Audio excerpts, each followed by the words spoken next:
Hi there! Today I'll be talking about accounting for receivables, the direct write-off method and the allowance method. To use these methods, it's important to know what an accounts receivable is. An accounts receivable is an amount owed by a customer who has purchased the company's product or service on credit. It's also important to know what uncollectible accounts are.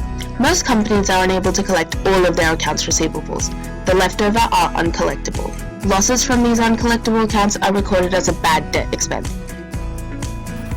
There are two methods to account for bad debt expense: the direct write-off method and the allowance method.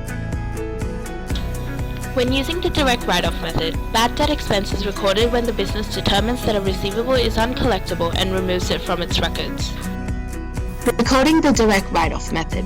Ava Merchandise makes a 4,000 credit sale to Ethan during March. The journal entry at sale is as follows. Accounts receivable is debited by 4,000 and sales is credited by 4,000. In August, Ava determines that Ethan's account is uncollectible. The journal entry to write off Ethan's account is as follows.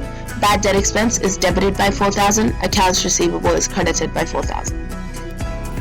One major disadvantage of the direct write-off method is that it violates the matching principle, as it doesn't match the bad debt expense with the revenue at the same time. The allowance method splits the accounting into two entries. Firstly, to record an estimate of bad debt expense, and secondly, to write off receivables when they become uncollectible.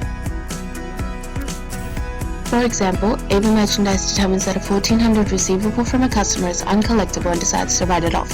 Under the allowance method, her entry is as follows. Allowance for doubtful debts is debited by $1,400, accounts receivable is credited by $1,400. Estimating the amount of uncollectible accounts.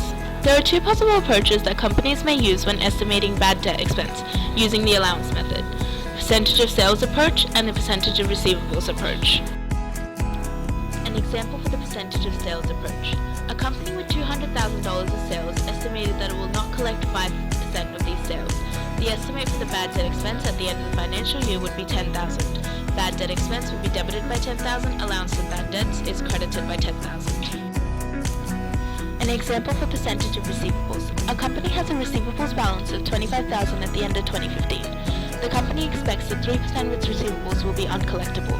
As a result, the balance in the allowance account at the end of the year should be 3% of receivables, or a $750 credit balance.